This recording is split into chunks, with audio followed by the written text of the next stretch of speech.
The heart-wrenching cries echoed throughout Austin's most luxurious restaurant. An elegant woman was desperately trying to coax her 6-month-old daughter, who hadn't touched a spoonful of baby food all day. "Sweetheart, Mommy doesn't know what to do anymore." Suddenly, a line cook emerged from the kitchen, holding a worn wooden spoon. He carried something in a small bowl, then gently began feeding the baby. After just the first few spoonfuls, the baby stopped crying and began eating hungrily. The billionaire mother looked at him with stunned eyes, unable to believe that this restaurant chef had accomplished what 5 nannies at home couldn't manage. "This recipe, where did you learn it?" she whispered. He looked up at her, and the answer he was about to give. Would she truly be ready to hear it? The alarm clock's harsh buzz cut through the pre-dawn darkness at 4:30 in the morning, but Diego Morales was already awake, staring at the water stain on their apartment ceiling that had grown larger after last week's storm. Sleep had become a luxury he couldn't afford since Luna's mother had disappeared 3 years ago, leaving behind only a note about needing to find herself and a little girl who asked every night when Mama was coming home. The mathematics of single parenthood were unforgiving. Rent plus groceries plus Luna's school supplies minus a line cook's wages always equaled more month than money, no matter how he rearranged the numbers. Their apartment told the story of careful poverty in every detail. Luna's drawings covered the refrigerator like bright promises of better days, her crayoned masterpieces transforming their cramped kitchen into an art gallery that money couldn't improve. The furniture was second-hand but spotless, each piece chosen more for function than form. On the counter, wrapped in a dish towel that Carmen had embroidered 40 years earlier, sat the wooden spoon that connected Diego to his grandmother's memory and the restaurant that had once been their family's heart. Luna stirred as the coffee maker gurgled to life, her dark eyes opening with the alert awareness of a child who had learned too young that security was fragile and fathers could disappear into 12-hour workdays without warning. "Morning, Papa," she whispered, automatically keeping her voice low for neighbors who worked night shifts and deserved their sleep. She padded to the kitchen in mismatched socks, her hair a tangle that would require careful negotiation with a brush that had seen better years. "You were up again, weren't you?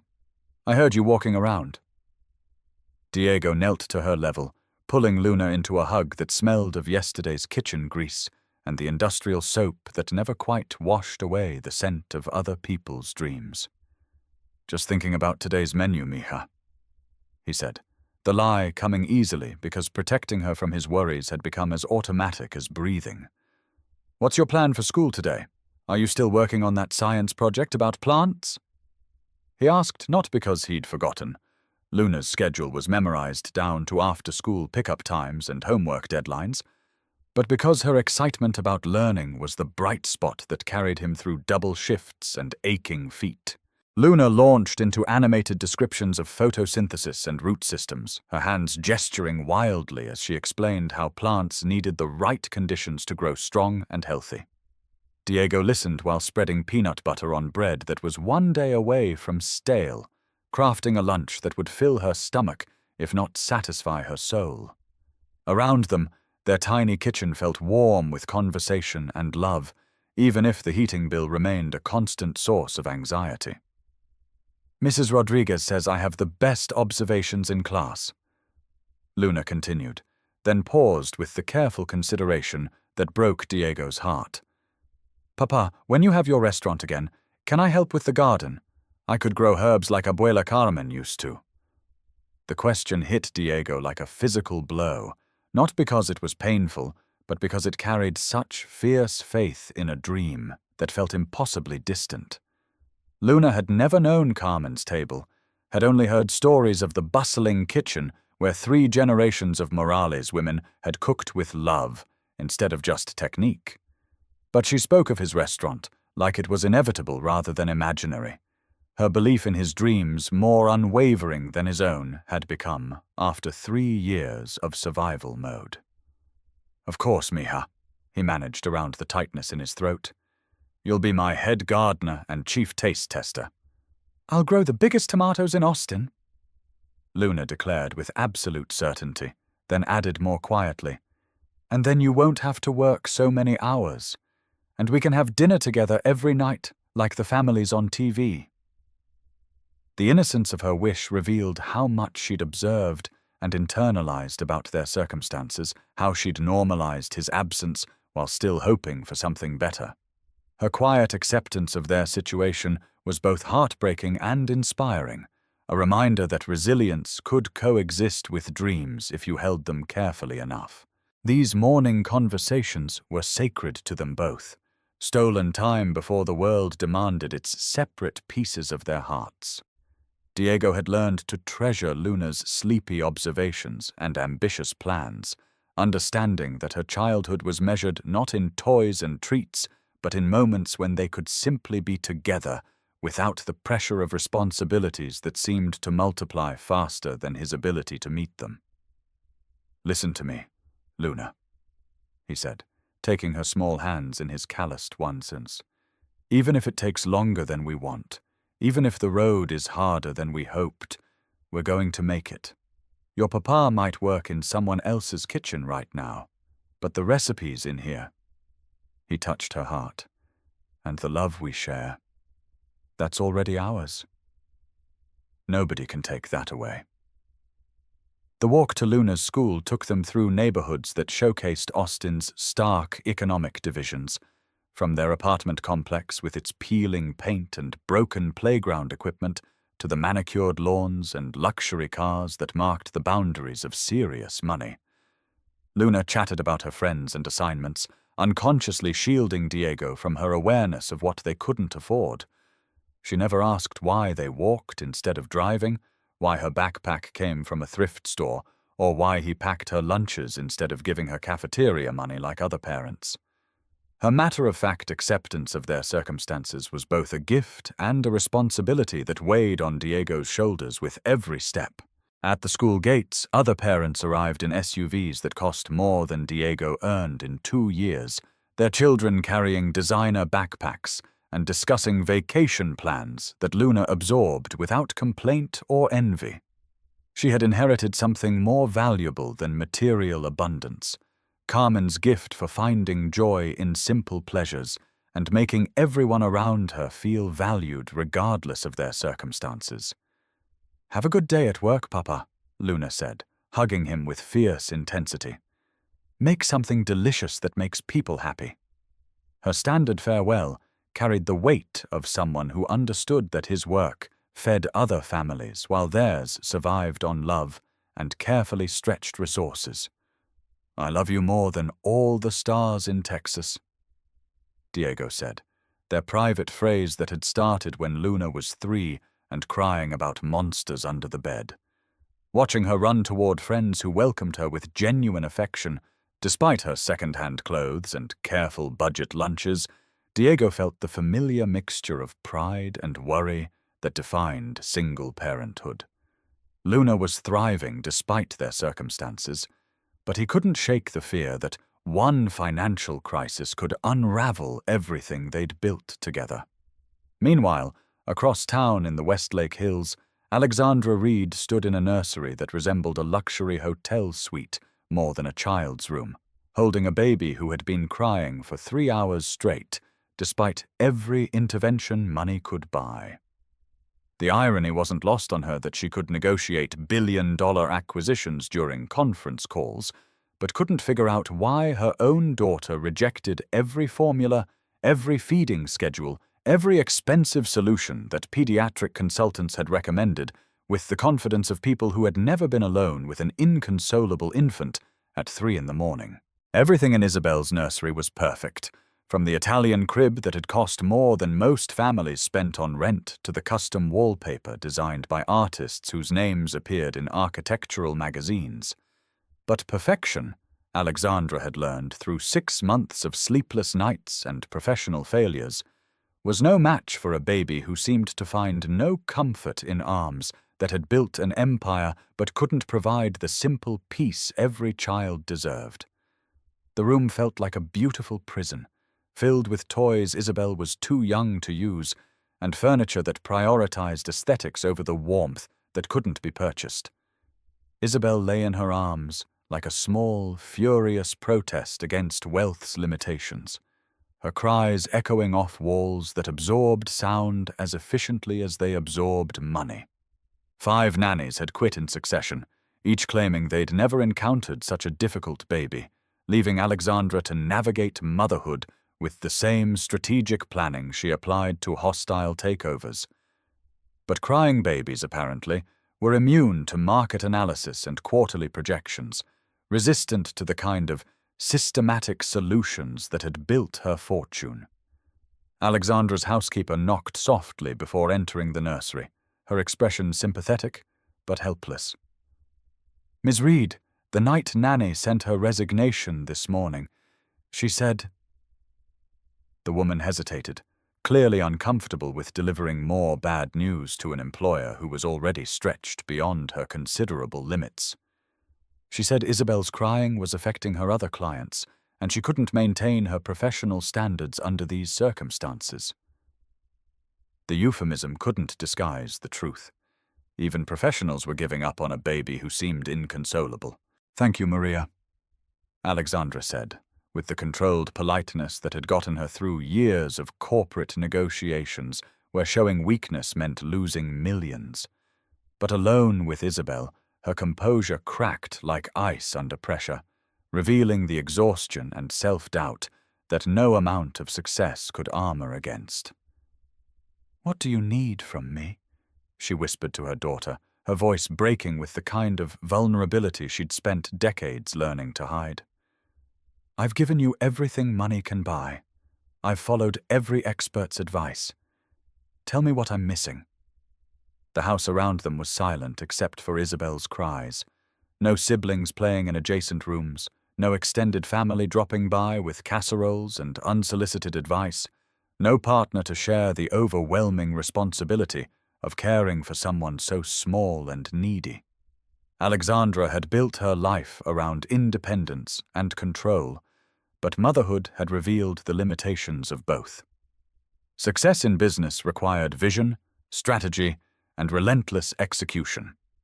Success in parenting apparently required something she'd never learned to value until it was too late to acquire through conventional means. Each failed feeding attempt felt like another mark against her competence, another reminder that expertise in one area didn't translate to wisdom in others. Alexandra had earned her MBA from Harvard, built a tech company from her garage into a billion-dollar empire, been featured on magazine covers as one of the most successful women in America. But none of those achievements meant anything when faced with a 6-month-old who needed something she couldn't identify, much less provide.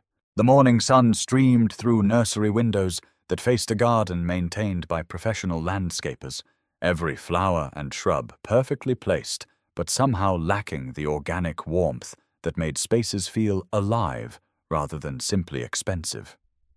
Alexandra had grown up in houses like this, beautiful, perfectly appointed, but somehow hollow in ways that money couldn't fill.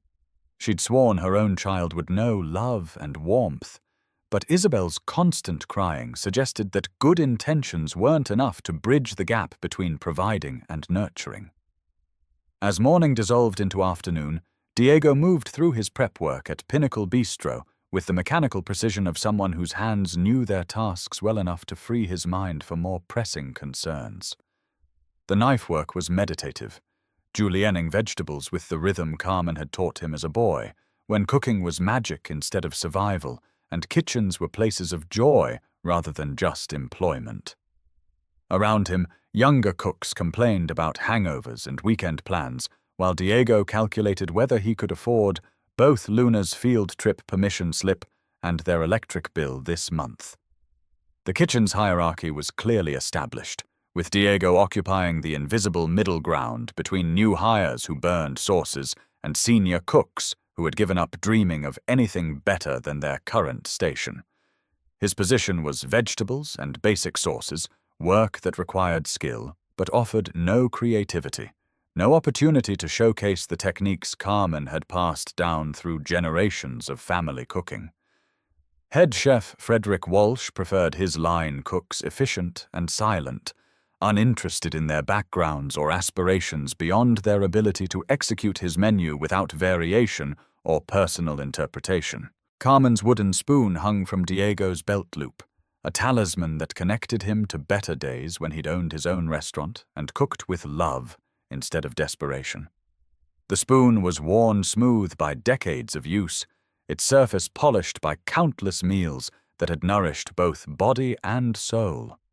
Sometimes, during the most stressful moments of service, Diego would touch it unconsciously, drawing strength from the memory of his grandmother's hands guiding his as they stirred sauces that carried the flavors of home and heritage.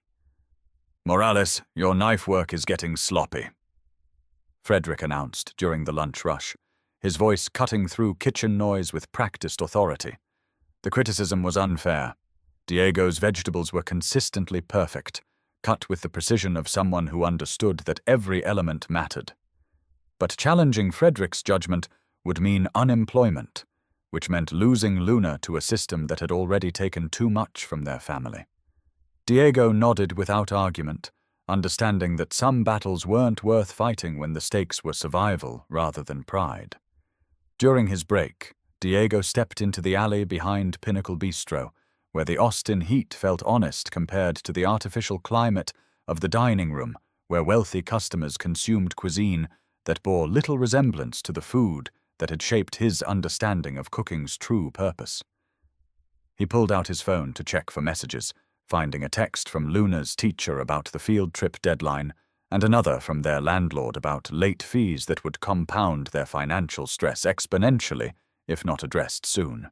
The wooden spoon felt warm against his hip, carrying memories that sustained him through double shifts and aching exhaustion. Carmen had taught him to see cooking as more than just technique. Every dish was a conversation between cook and eater, a chance to nourish more than just hunger. "Mijo," she used to say while they worked side by side in Carmen's table's kitchen. Cooking with love changes everything. The same ingredients, the same technique. But when you cook with love, people taste something they can't name, but always remember. That's the secret that no culinary school can teach. Those lessons felt distant in Pinnacle's sterile environment, where efficiency mattered more than soul and customers valued presentation over the kind of authentic flavors that connected people to their histories and hopes.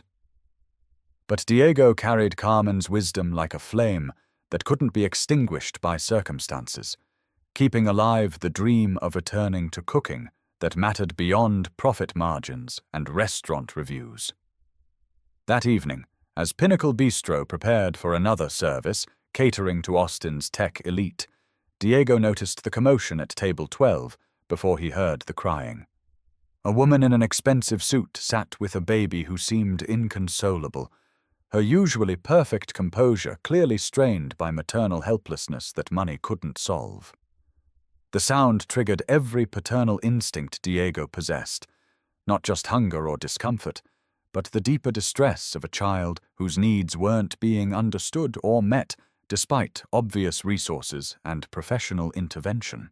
The baby's cries carried a particular pitch that Diego recognized from Luna's infancy, when he was fumbling through single parenthood with nothing but Carmen's wisdom and his own determination to guide him.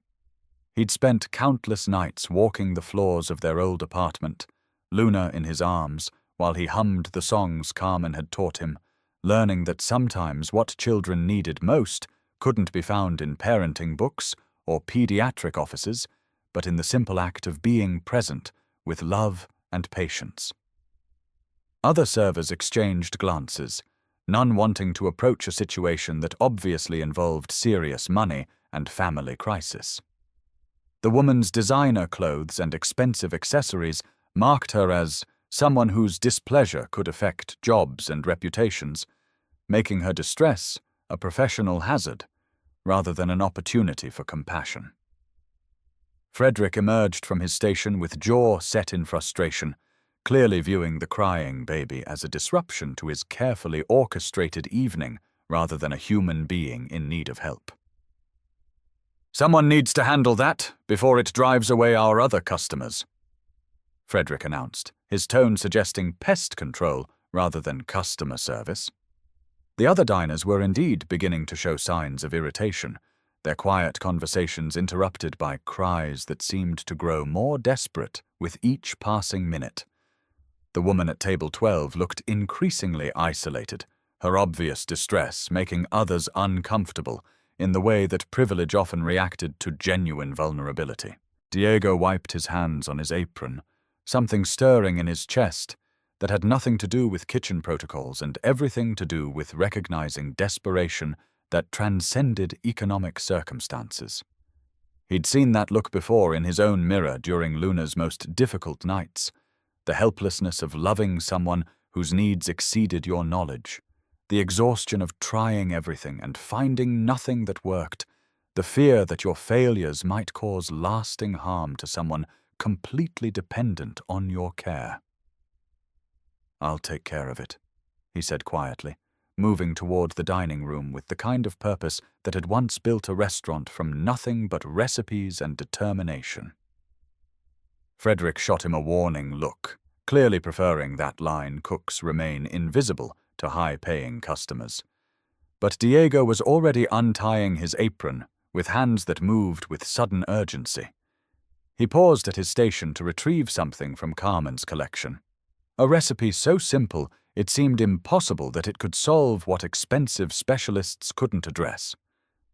The dining room felt different from the kitchen, quieter, more refined, filled with the low murmur of conversations that revolved around stock options and acquisition deals rather than the immediate concerns of surviving until the next paycheck. The woman at table 12 looked up as Diego approached, her expression shifting from resignation to surprise at this unexpected intervention from someone who clearly occupied a different economic sphere than her usual circle of advisors and experts. Something in her eyes reminded him of his own reflection during Luna's difficult nights, the bone-deep exhaustion of caring for someone whose needs you couldn't interpret despite overwhelming love and desperation to help. "Excuse me, ma'am," he said softly, his voice cutting through the baby's cries without adding to the chaos. "I couldn't help but notice your little one is having a hard time. Would you mind if I tried something?" His tone carried no judgment, no suggestion that she had failed, just the quiet confidence of someone who had walked this path and understood its particular challenges. Alexandra's first instinct was to politely decline help from restaurant staff, her corporate training suggesting that accepting assistance from employees would create awkward social dynamics. But something in Diego's manner stopped her. This wasn't the rehearsed customer service she'd encountered from pediatric specialists and expensive consultants, but genuine understanding from someone who seemed to recognize exactly what she was experiencing, without judgment or condescension. "I've tried everything," she admitted, her voice barely above a whisper.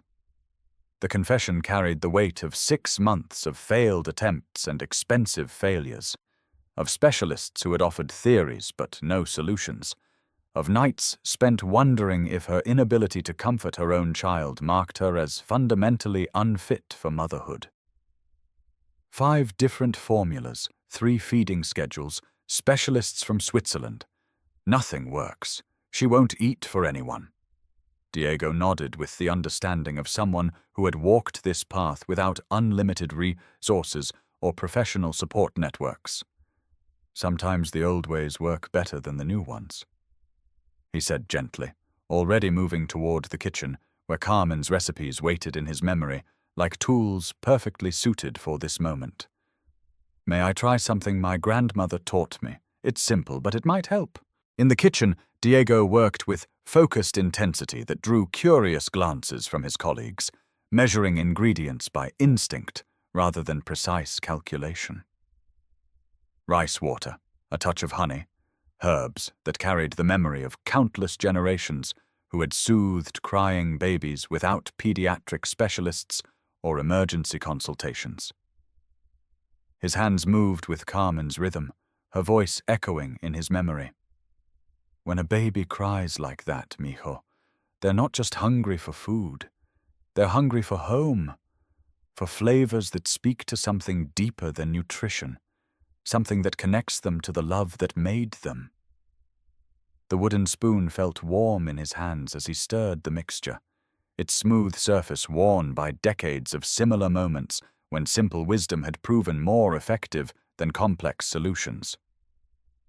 Carmen had used this same recipe to soothe Diego during his own infancy, and later to help him comfort Luna during those first terrifying weeks when he was learning to be both mother and father to a child who needed more than he knew how to give. When he returned to Alexandra's table, carrying a small bowl and Carmen's wooden spoon, the entire dining room seemed to hold its breath. Other customers had abandoned any pretense of not watching, curious to see if this unusual intervention would succeed where expensive solutions had failed.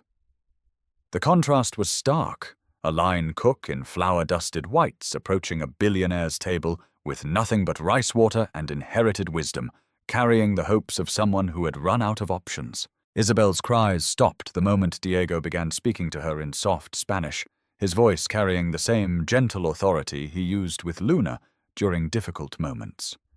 The change was immediate and startling, as if the sound of his voice triggered some deep recognition that transcended language and circumstance. He dipped the wooden spoon into the rice mixture, offering just a small taste, while humming a melody that seemed to come from generations of mothers and grandmothers who had known exactly what crying babies needed. The transformation was miraculous. Isabel's eyes focused on Diego's face with sudden interest, her tiny mouth opening to accept the spoon with none of the resistance she'd shown to expensive formulas and specialist recommendations. The rice mixture disappeared spoonful by spoonful, while Isabel made small, satisfied sounds of a child finally receiving what she'd been asking for all along. Her entire body relaxed into contentment, the rigid tension of hunger and frustration melting away with each gentle offering.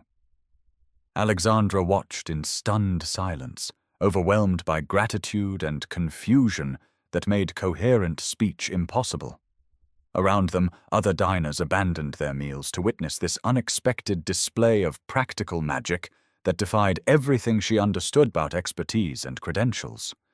The simplicity of the solution felt both humbling and revelatory.